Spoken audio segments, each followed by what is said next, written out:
Ang araw sa baryo ng San Isidro ay palaging sumisikat ng maaga, at bawat umaga, ang hangin na may kasamang halimuyak ng niyog ay umaabot hanggang sa bawat sulok ng kanilang munting nayon.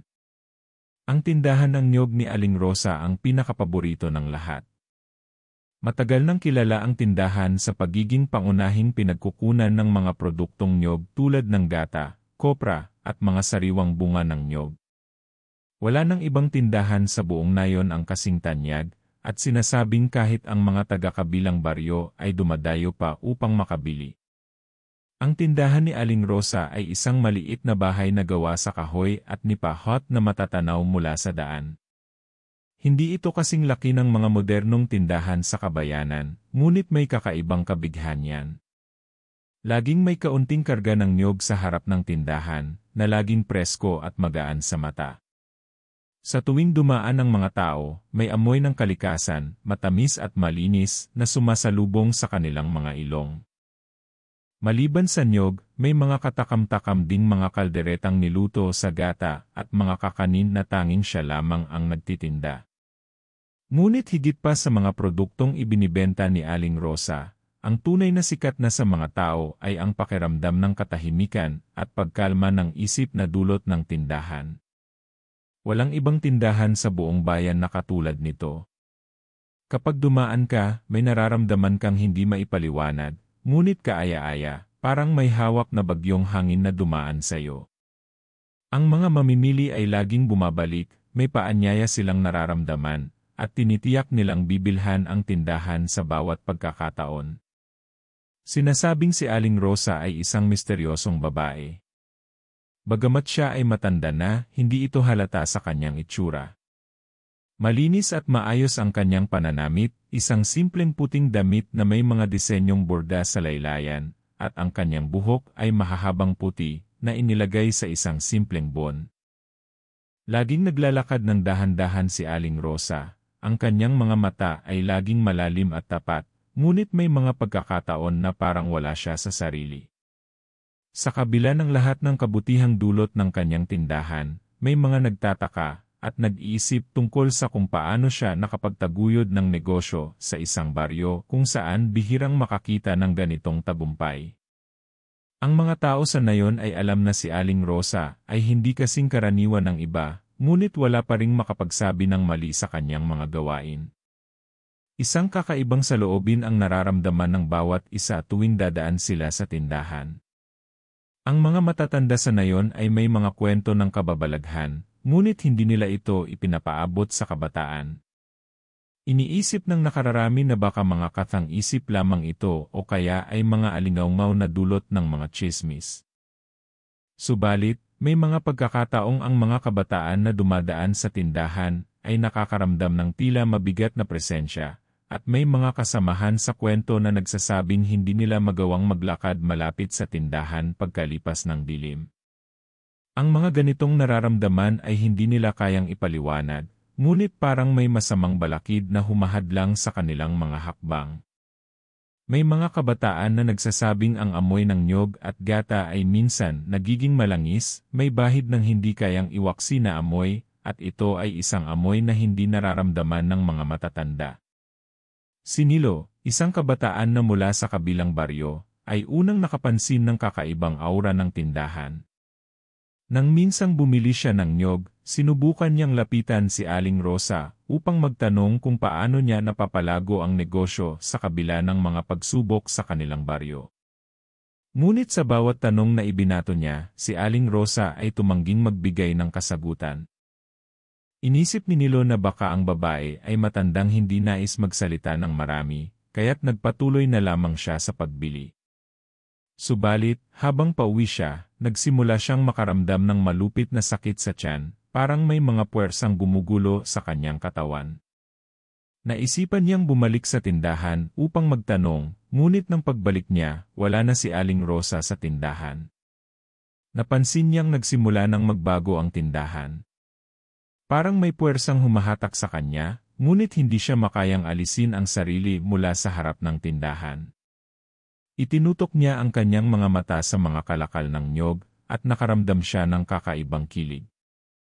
Nakita niya si Aling Rosa sa loob ng tindahan, ngunit may mga oras na hindi niya kayang ipaliwanag ang mga bagay na kanyang nakita. Kumbaga, sa isang sandali, natagpuan ni Nilo ang kanyang sarili sa isang lugar ng kalikasan at kababalaghan na hindi matukoy ng kanyang isipan. Si Aling Rosa, ang may-ari ng tindahan ng niyog, ay isang kabighan na hindi matutukoy ng mga tao sa nayon. Bagamat siya ay isang matandang babae, may isang kakaibang aura na bumabalot sa kanya. Isang aura na hindi madaling ilarawan, ngunit tiyak na nararamdaman ng bawat isa na dumadaan sa kanyang tindahan. Ang kanyang presensya ay tila may kapangyarihan na hindi kayang ipaliwanag ng mga tao.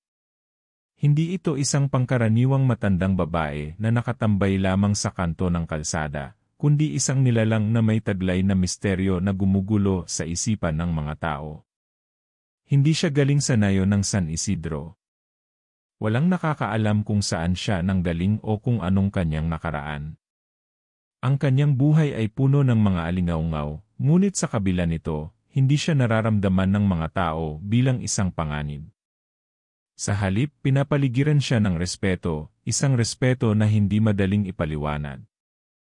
Madalas ay may mga matatanda na nagtataas ng kilay kapag napag-uusapan si Aling Rosa, ngunit hindi nila ito kayang bastusin o saktan.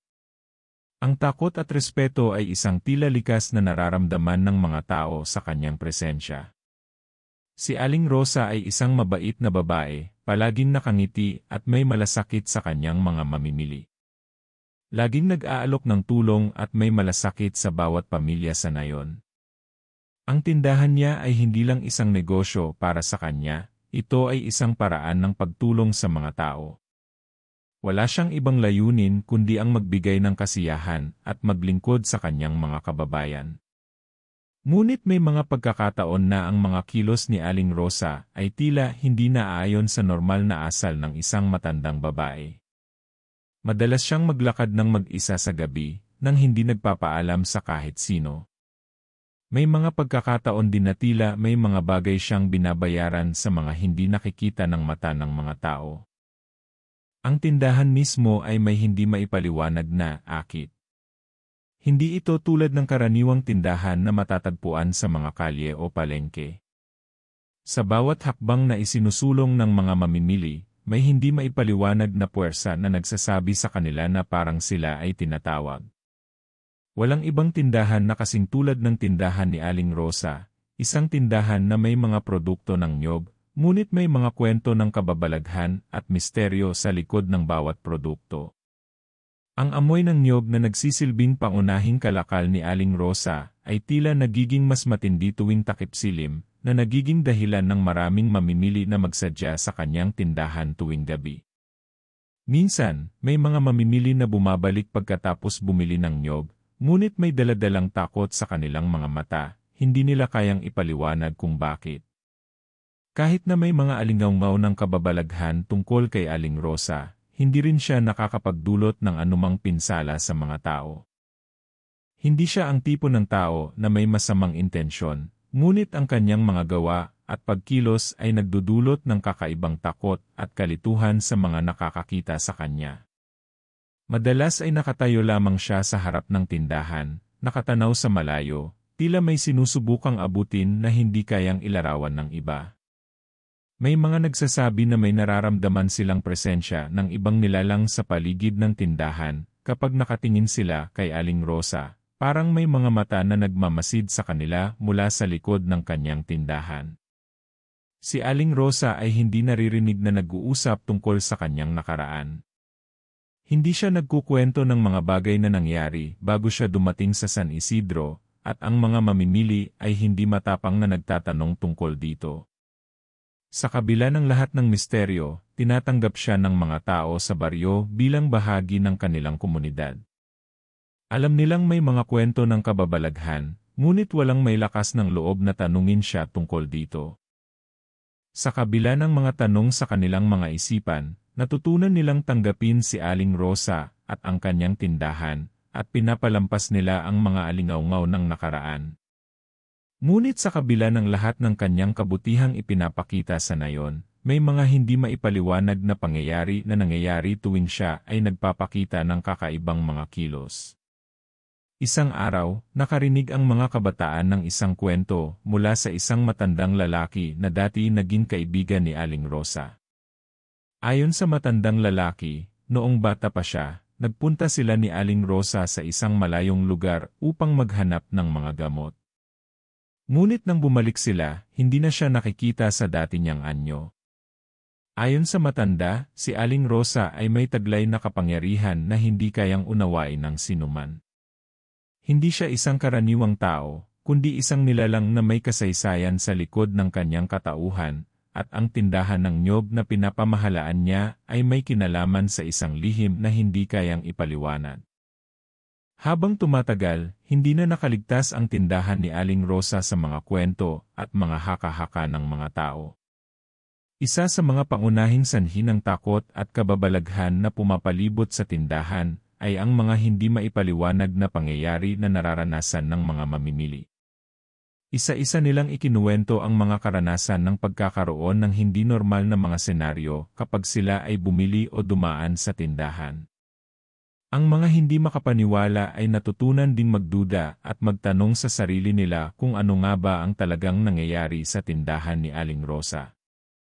Isang gabi, si Mang Ben, isang matandang magsasaka mula sa kabilang baryo, ay dumaan sa tindahan upang bumili ng niyog.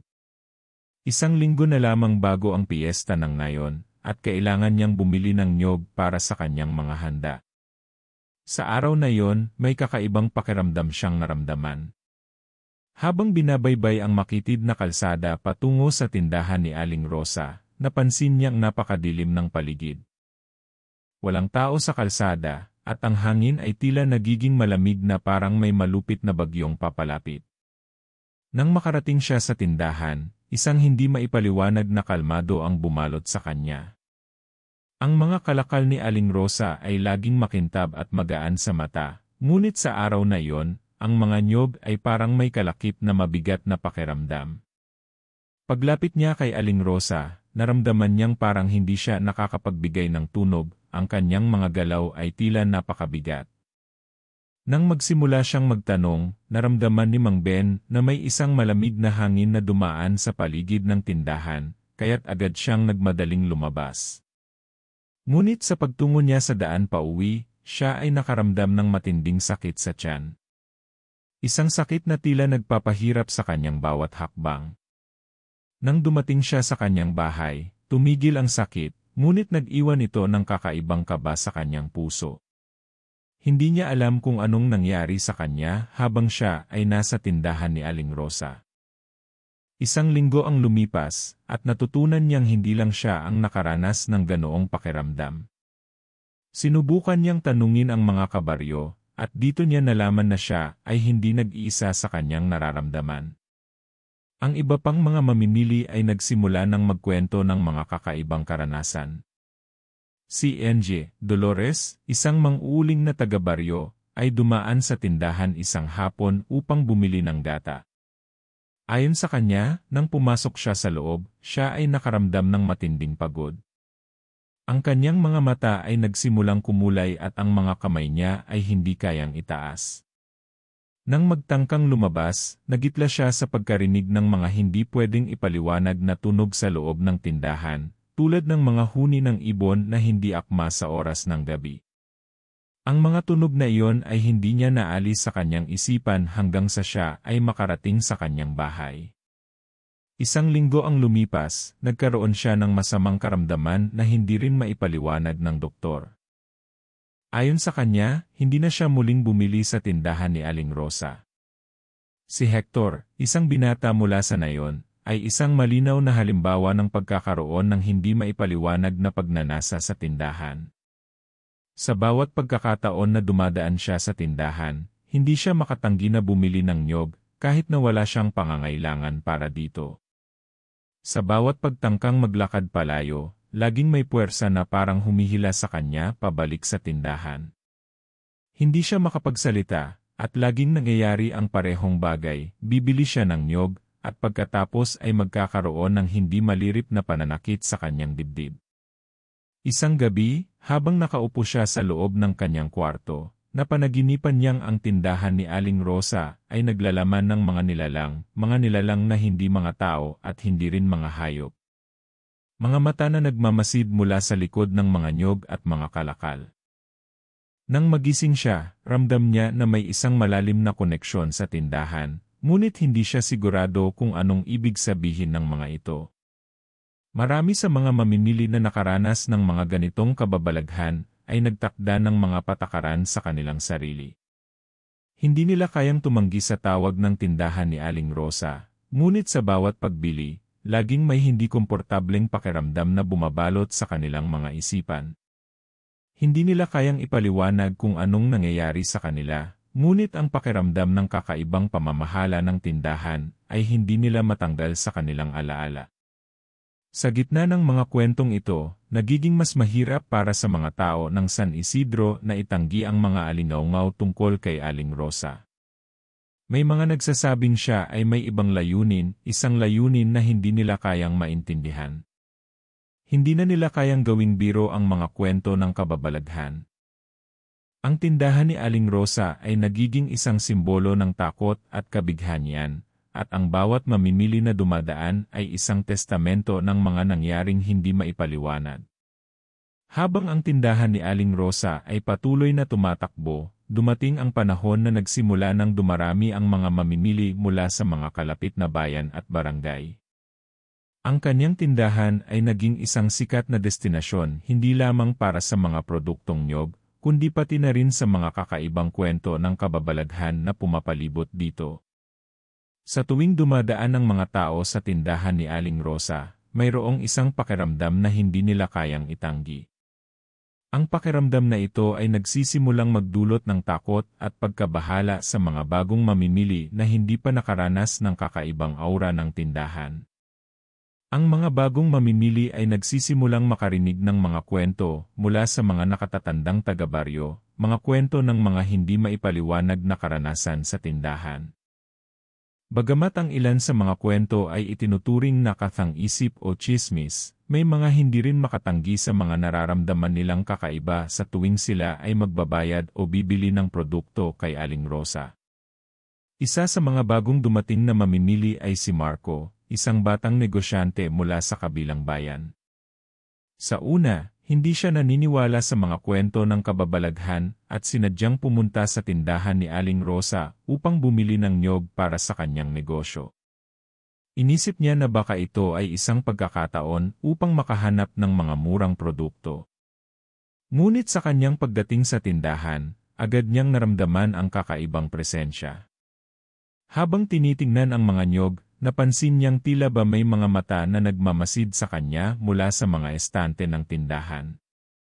Kahit na wala siyang naririnig na anumang tunog, naramdaman niya ang malamig na hangin na tila humahaplos sa kanyang balat. Habang nag-aalinlangan siya kung anong klaseng lugar ito, lumapit siya kay Aling Rosa upang magtanong tungkol sa presyo ng nyog. Ngunit bago siya makapagsalita, ang matandang babae ay nakangiti lamang at tila alam na ang kanyang mga katanungan. "Bili ka na, bata, at huwag mag-alala. Lahat ng nyog ko ay may kagalingan," wika ni Aling Rosa. Ang kanyang mga mata ay tila kumikislap, at kahit si Marco ay hindi alam kung paano ipaliwanag ang pakiramdam ng takot na sumik sa kanyang dibdib. Hindi pa man siya nakakapagsalita, nalamnan na siya ni Aling Rosa ng nyog, at siya ay naiwan sa tindahan na parang napapaamo ng isang hindi maipaliwanag na puwersa. Nang magtangkang lumabas, naramdaman ni Marco ang tila mabigat na hangin na pumapaligid sa kanya, na parang ang tindahan ay nagiging mas malawak at mas madilim. Hindi na siya nakapagpatuloy pa sa pagbabayad at nagmadali siyang umalis, ngunit ang mga mata ni Aling Rosa ay patuloy na sumusunod sa kanya. Hindi niya kayang alisin ang takot na naramdaman, at sa kanyang paglalakad pa uwi, nagtakda siya ng isang paniniwala na hindi na siya babalik sa tindahan. Ang mga kwento tungkol sa tindahan ni Aling Rosa ay nagsimulang magbuka sa mga bagong mamimili, ngunit ang mga kababalaghan ay patuloy na nagpapalaganap ng takot sa mga kalapit baryo. Habang dumadami ang mga kwento ng kababalaghan, nagsimula nang magkaroon ng mga insidente na nagpapakita ng mas malaking panganib. Isang gabi, naglakbay si Engie, Gloria, isang guro mula sa isang kalapit na bayan, patungo sa tindahan ni Aling Rosa upang bumili ng mga produkto ng niyog na gagamitin sa isang proyekto sa eskwelahan. Sa pagdating niya sa tindahan, hindi siya nakaramdam ng anumang hindi komportable sa simula.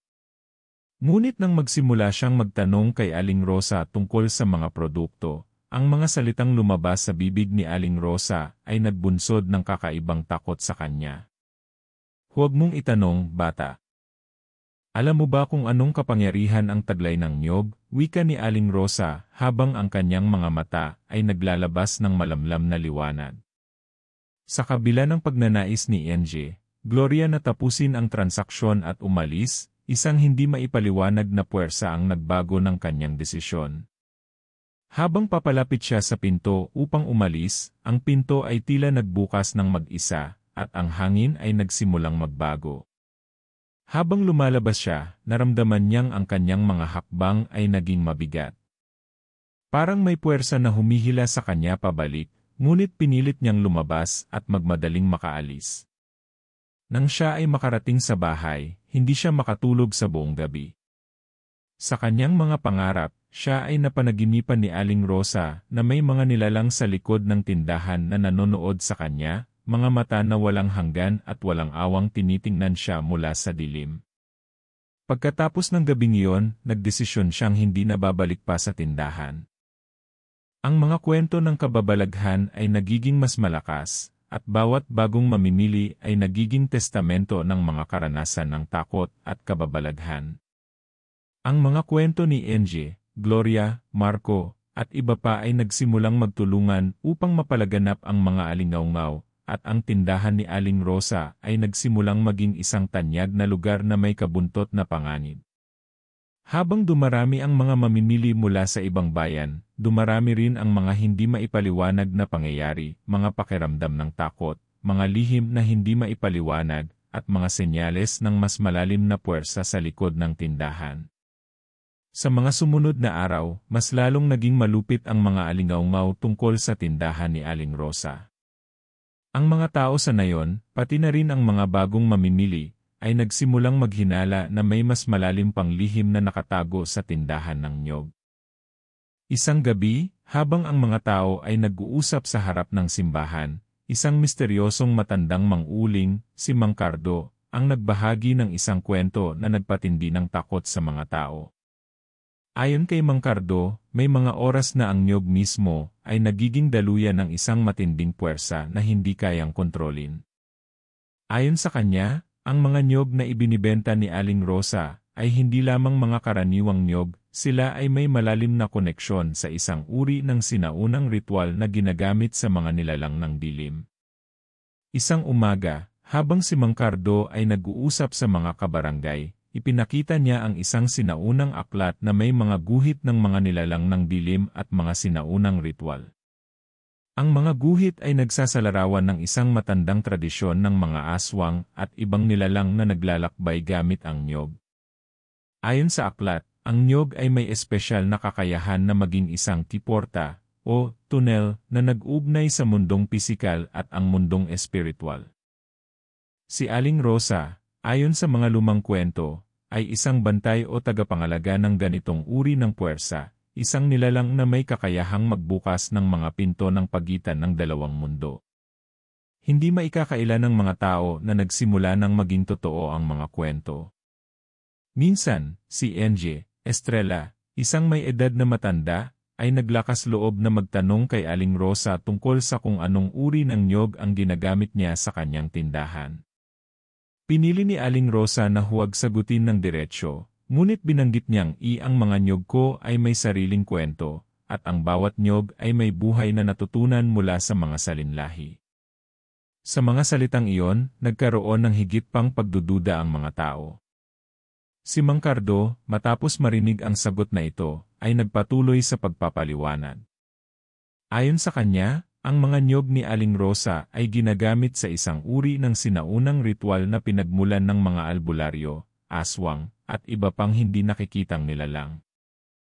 Ang niyog ay may kakayahang magbigay ng enerhiya na pinagmumulan ng puwersa ng buhay at kamatayan, at sa mga ritual, ang niyog ay nagsisilbing kasangkapan sa pagpapalakas ng mga nilalang na may malupit na kapangyarihan.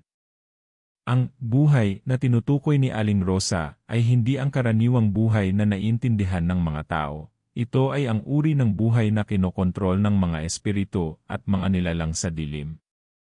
Sa mga gabing dumaan, nagsimula ring magbukas ang mga mata ng mga tao sa mga hindi pangkaraniwang pangyayari. Isang gabi, si Hector, na minsang nagsimulang manghimasok sa tindahan ng niyog, ay nakakita ng isang bagay na hindi niya malilimutan. Habang siya ay nasa harap ng tindahan, may narinig siyang isang mabigat na tunog ng paghampas ng hangin, at mula sa isang dilim na bahagi ng tindahan, nagsimula siyang makakita ng mga anino na tila nagsasayaw. Isang anino ang tumingin sa kanya, at ang mukha nito ay may mga mata na tila naglalabas ng hindi maipaliwanag na liwanag. Hindi kayang ilarawan ni Hector kung anong klase ng nilalang iyon, ngunit tiyak niyang ito ay hindi tao. Dahil sa pangyayaring ito, nagsimulang maglakas loob ang mga tao na magtanong at mag-explore patungkol sa tindahan ni Aling Rosa at sa mga kababalaghan na nagmumula dito. Minsan, may ilang mga batang lalaki na nagpasyang magtangkang pumasok sa tindahan ng gabi, umaasang makikita nila ang mga hindi pangkaraniwang bagay na naririnig nila sa mga kwento. Ngunit sa bawat isa sa kanila, palaging may nagaganap na hindi maipaliwanag na karanasan. Ang mga batang ito ay nagsimula ring magkaroon ng mga masamang panaginip at mga hindi mailarawang pakiramdam pagkatapos nilang makapunta sa tindahan. Hindi lahat ng mga mamimili na nakapasok sa tindahan ay nakaranas ng kababalaghan, ngunit ang mga hindi nakaranas ay tila may nararamdamang pagbabago sa kanilang mga sarili pagkatapos bumili. May mga nagsasabing pagkatapos nilang bumili ng niyog, nagiging magaan ang kanilang katawan, ngunit may kasabay na pakiramdam ng kalungkutan. Ang mga tindahan ng niyog sa iba pang mga bayan ay tila hindi kayang magbigay ng parehong pakiramdam, at ang mga mamimili na bumalik sa tindahan ni Aling Rosa ay nagsimulang magkaroon ng mga problema sa kanilang kalusugan at kaisipan. Hindi nila kayang ipaliwanag kung bakit, ngunit isang pakiramdam ng kalungkutan ang nanatili sa kanila. Habang patuloy ang mga kababalaghan at misteryo sa tindahan, si Aling Rosa ay hindi nagpapatuloy sa pagpapakita ng kanyang mga lihim. Hindi siya nagiging bukas sa mga tanong at patuloy na pinapalakas ang mga kwento tungkol sa kanyang mga produkto at ang kanilang koneksyon sa iba pang mundo. Ang mga kababalaghan na nangyayari sa tindahan ay nagpapatuloy at ang takot ng mga tao ay unti-unting tumataas. Ngunit sa kabila ng lahat ng ito, tila walang makakapigil sa patuloy na daloy ng mga mamimili na pumupunta upang bilhin ang mga niyog na hindi nila kayang ipaliwanag. Habang patuloy ang mga kwento ng kababalaghan na pumapalibot sa tindahan ni Aling Rosa, isang gabi, ang mga pangyayaring hindi maipaliwanag ay nagiging mas matindi at mas malupit. Ang mga mamimili na nagdesisyon pa ring dumaan sa tindahan, ay nagsimulang maranasan ang tunay na lakas ng puwersa na nakatago sa loob ng tindahan ng niyog. Hindi lang simpleng takot ang nararamdaman nila, isang pakiramdam ng pagkakaroon ng malalim na koneksyon sa isang hindi nakikitang puwersa na tila nagmamasid sa bawat galaw nila. Ang lahat ng ito ay nagmumula kay Aling Rosa, isang misteryosong nilalang na may kakayahang magbukas ng mga pinto ng pagitan ng mundo ng buhay at ng mga espiritu. Isang gabing madilim at maulan, si Mang Berting, isang magsasaka at masugid na mamimili ng niyog ni Aling Rosa, ay nagdesisyong dumaan sa tindahan upang bumili ng niyog para sa isang okasyon. Habang papalapit siya sa tindahan, may kakaibang pakiramdam siyang naramdaman, ang hangin ay tila nagiging mabigat at ang mga ilaw mula sa tindahan ay nagsimulang magkunot, at ang mga ulap sa langit ay tila sumasama sa kanyang nararamdaman. Nang pumasok siya sa loob, nakita niya si Aling Rosa na nakatayo sa likod ng kanyang counter, tahimik at hindi kumikibo. Sa mga oras na yon, ang tindahan ay tila naging mas tahimik kaysa dati. Ang mga niyog na nakadisplay ay may kakaibang gloss ng liwanag na hindi maipaliwanag.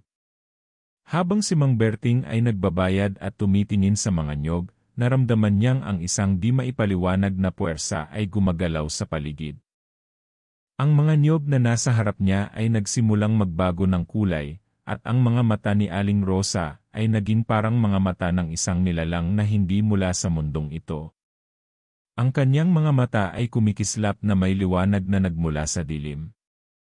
Nang magtangkang umalis si Mang Berting, ang pinto ng tindahan ay tila humarang, at naramdaman niyang may isang hindi makatawid na pader na humahadlang sa kanyang daan. Hindi siya makagalaw, parang siya ay napako sa lugar na iyon. Habang siya ay natagilid, nagkaroon siya ng pagkakataon na makita ang isang bagay na hindi kayang ipaliwanag ng isang normal na tao. Mula sa likod ng tindahan, lumabas ang isang nakakatakot na anyo, isang malaanino na nilalang na tila sumusunod kay Aling Rosa. Ang nilalang ay walang mukha, ngunit may mga mata na kumikislap at naglalabas ng aswang na tingin. Sa isang iglap, naramdaman ni Mang Berting ang isang malupit na puwersa na parang pinipigilan siya mula sa paghinga. Ang hangin ay tila nagiging makapal, at hindi na niya kayang kontrolin ang kanyang mga galaw. Si Aling Rosa, habang nakatayo sa likod ng counter, ay tila wala sa kanyang sarili.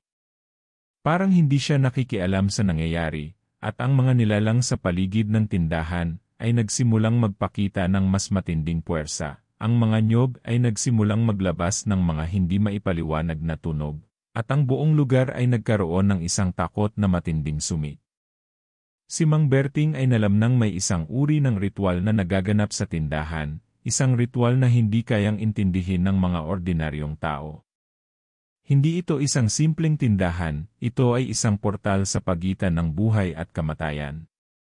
Habang tumatagal, mas nagiging malinaw na si Aling Rosa ay may kakayahan na magbukas ng mga pintuan sa isang mundo ng dilim, isang lugar kung saan ang mga nilalang ay may kapangyarihang magbago ng buhay at kamatayan ng isang tao. Sa mga sandaling iyon, si Mang Berting ay nakaramdam ng isang malupit na presensya na tila hindi siya pinapayagang makaalis. Hindi siya nakatakda na mabuhay ng normal. Siya ay napasama na sa isang sistema ng kalikasan na ipinanganak mula sa mga ritual na matagal nang naitago at nakalimutan. Habang si Mang Berting ay nagpumilit na makaalis, isang matinding pagsabog ng liwanag ang sumabog mula sa tindahan. Ang mga mata ni Aling Rosa ay nagningning, at ang nilalang na nagmamasid sa kanya ay nagdisipresyon at naglakbay patungo sa isang puk na hindi kayang abutin ng isang mortal na mata. Isang paghihirap na hindi maipaliwanag ang naramdaman ni Mang Berting, ngunit sa kanyang mabilis na hakbang upang makalabas sa tindahan, isang matinding puwersa ang nagbukas sa harap niya at binigyan siya ng pagkakataon na makalabas ng buhay. Pagdating niya sa kanyang bahay, hindi niya kayang ipaliwanag ang mga nangyari. Walang mga salita na kayang ilarawan ang kabigatan ng kanyang nararamdaman. Ang tindahan ni Aling Rosa ay hindi isang karaniwang tindahan, kundi isang lugar ng koneksyon sa mga hindi nakikitang nilalang at kapangyarihan. Matapos ang mga kababalaghan at kakaibang karanasan na naranasan ng mga mamimili, isang grupo ng mga tao mula sa baryo ang nagpasyang magsagawa ng isang investigasyon. Kasama sa grupo si Mang Cardo, ang matandang mang-uuling na unang nagbahagi ng mga kwento tungkol sa tindahan ni Aling Rosa, pati na rin ang mga kabarangay na nahulog sa takot at hindi makapaniwala sa mga nangyayari.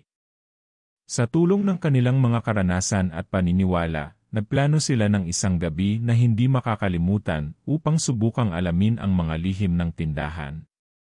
Ang investigasyon ay pinangunahan ni Mang Cardo, na may alam sa mga sinaunang ritual at kababalaghan. Ayon sa kanya, ang tindahan ni Aling Rosa ay isang lugar ng makapangyarihang puwersa na hindi kayang pigilan ng sinuman. Sa gabing iyon, nagtipon sila sa harap ng tindahan. Bago pa man nila matutunan kung ano ang nangyayari sa loob, nagdasal sila at nagbigay galang sa mga espiritu na naninirahan sa kanilang paligid. Habang sila ay nagdarasal, nagsimula silang maramdaman ang hindi maipaliwanag na kabigatan sa hangin. Ang mga punong kahoy sa paligid ng tindahan ay nagsimulang magdahan-dahan na yumuko, at ang mga alitaptap na karaniwan ay maliwanag sa gabi ay biglang nawala. Isang grupo ng mga kabataan, kasama si Bayani, isang batang mang-uling at isang debotong taga-baryo, ang nagpasyang magtangkang pumasok sa tindahan. Sa kanilang pagpasok, ang mga mata nila ay agad na nakaramdam ng hindi maipaliwanag na presensya. Ang tindahan ay hindi na katulad ng dati. Habang lumalapit sila kay Aling Rosa, hindi nila matukoy kung anong klaseng enerhiya ang umaabot sa kanila. Ang mga niyog sa loob ng tindahan ay nagsimulang maglabas ng isang malamlam na liwanag at tila ba may mga anino na sumasayaw sa paligid. Si Aling Rosa, bagamat tahimik, ay nagkaroon ng hindi maipaliwanag na ekspresyon sa kanyang mukha, parang siya ay nakikipag-ugnayan sa isang nilalang na hindi nakikita ng mga tao. Ang mga kabataan, sa kabila ng takot, ay nagpumilit na magsaliksik pa. Habang binabaybay nila ang tindahan, napansin nila ang isang kahon na nakatago sa likod ng mga niyog. Ang kahon ay may matinding pagkakakabit, at ang mga kabataan ay nagsimulang magtanong kung ano ang nasa loob nito. Nang buksan nila ang kahon, isang matinding amoy ng bulok na laman at kagubatan ang sumabog sa kanilang ilong.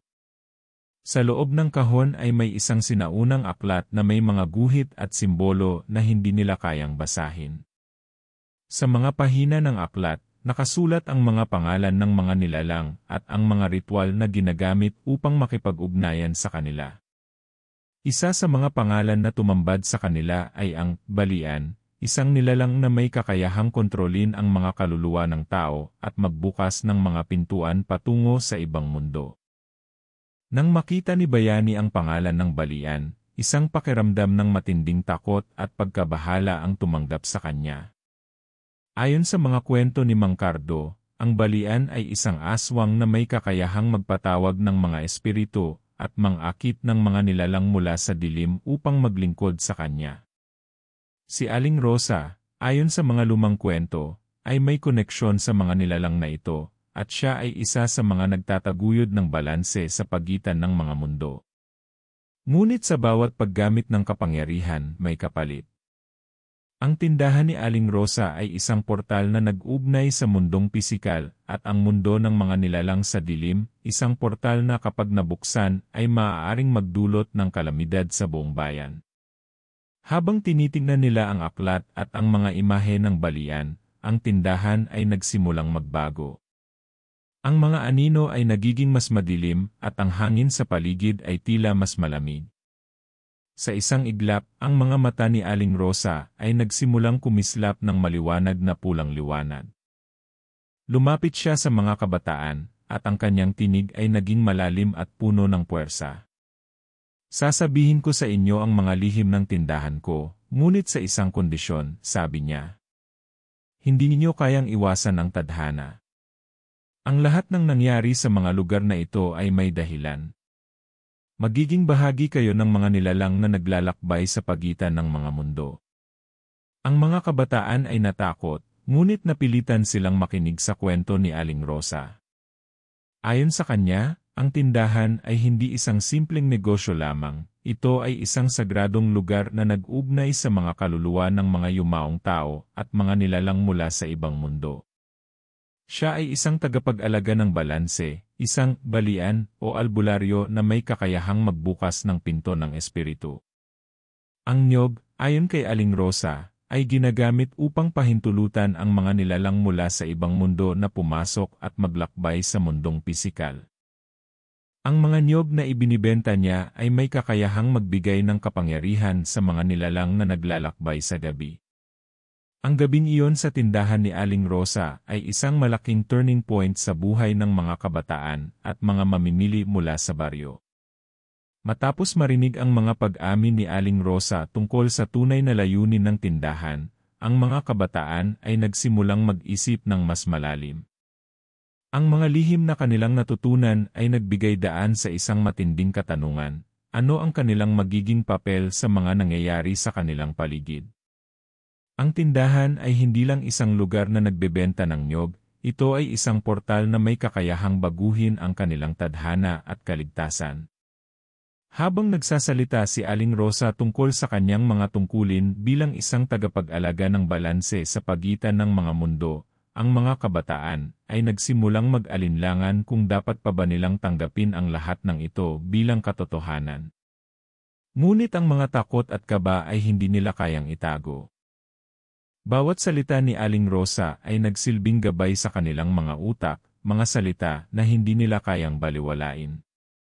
Ang tindahan ay hindi lamang isang sagradong lugar, ito ay isang pook ng pagsubok para sa mga mamimili na hindi nakakaalam ng tunay na halaga ng niyog at kung paano ito naugnay sa kanilang buhay at kamatayan. Si Aling Rosa, matapos ihayag ang mga lihim ng tindahan, ay tila nawalan ng kibo. Ang mga kabataan ay nagtakda ng isang desisyon na hindi nila kayang tignan lang ang mga pangyayaring iyon nang walang hakbang na gawin. Ang kanilang hakbang na nagsimula bilang isang investigasyon ay naging isang mas matinding misyon, ang paglilinis sa tindahan at pagpapalaya sa mga kaluluwang naipit sa lugar na iyon. Nagpasya sila na gumawa ng isang ritual upang alisin ang mga nilalang na naninirahan sa tindahan at upang baligtarin ang mga kababalaghan na naganap. Ngunit hindi naging madali ang kanilang layunin. Habang nagsisimula silang magsagawa ng ritual, ang tindahan ay nagsimulang magbago muli. Ang mga niyog ay kumikislap ng maliwanag na liwanag, at ang hangin ay nagsimulang magbago ng amoy. Naramdaman nila ang puwersa ng mga nilalang na nasa paligid. Ang mga kabataan, sa kabila ng takot, ay nagpumilit na magsagawa ng ritual ng paglaya. Sa bawat galaw nila, ang mga nilalang ay nag-react, naglalabas sila ng malalakas na tunog at magaspang na hangin. Ngunit ang kanilang layunin ay malinaw, upang wakasan ang kalupitan ng tindahan ni Aling Rosa. Habang ang ritual ay isinasagawa, si Aling Rosa ay tahimik na nanonood. Isang malupit na puwersa ang nagsimulang maglabas mula sa kanyang katawan, isang puwersa na nagmumula sa kanyang pagiging tagapag-alaga ng balanse. Naging malinaw na siya ay hindi lamang isang ordinaryong tao, siya ay isang nilalang na may kaugnayan sa mga makapangyarihang nilalang mula sa dilim. Nang maramdaman niyang hindi kayang pigilan ang mga kabataan, isang malupit na pagsabog ng enerhiya ang sumabog sa buong tindahan. Ang mga niyog ay nagsimulang magliyab, at ang mga nilalang mula sa dilim ay nagsimulang maglaho sa kanilang mga lugar. Sa pagtatapos ng ritual, isang malalim na katahimikan ang bumalot sa tindahan. Ang mga kabataan ay nakahinga ng maluwag, ngunit alam nila na hindi pa rin tapos ang lahat. Ang tindahan ay nanatiling tahimik, ngunit sa mga mata nila, ang mga katotohanan ay unti-unting lumabas. Hindi na muling magbabalik sa dating anyo ang tindahan ni Aling Rosa, at ang mga kaluluwang naipit sa lugar ay nakatagpo ng kapayapaan. Si Aling Rosa, bagamat patuloy na nandoon, ay nagbago. Ang kanyang anyo ay naglaho sa mga mata ng mga kabataan, at siya ay naging isang anino ng nakaraan. Matapos ang mga kaganapang ito, nagdesisyon ang mga kabataan na magbigay ng babala sa mga mamimili at iba pang tao sa kanilang baryo. Ang tindahan ni Aling Rosa ay hindi isang ordinaryong tindahan, kundi isang lugar na nag-ugnay sa mga mundo, isang pook na dapat iwasan ng mga hindi handang sumuong sa mga puwersang hindi nila kayang kontrolin. Pinili nilang magpatuloy sa kanilang buhay, ngunit dala-dala nila ang mga aral na natutunan mula sa tindahan. Ang huling kabanata ng kwento ay nagsilbing paalala sa mga tao na may mga pook at nilalang sa mundo na hindi nakikita ng mata. May mga bagay na hindi dapat lutasin ng basta-basta, at may mga puwersa na hindi dapat hamunin. Ang tindahan ng niyog sa bayan ng Nayon ay nagsilbing simbolo ng isang lihim na puwersa na may kakayahang baguhin ang tadhana ng bawat tao. Ngunit pagkatapos ng lahat, natutunan ng mga kabataan at mamimili na sa kabila ng kababalaghan at takot, ang tapang at pagkakaisa ng tao ay may lakas na magsalba sa mga kaluluwa na naipit sa mga pook ng dilim.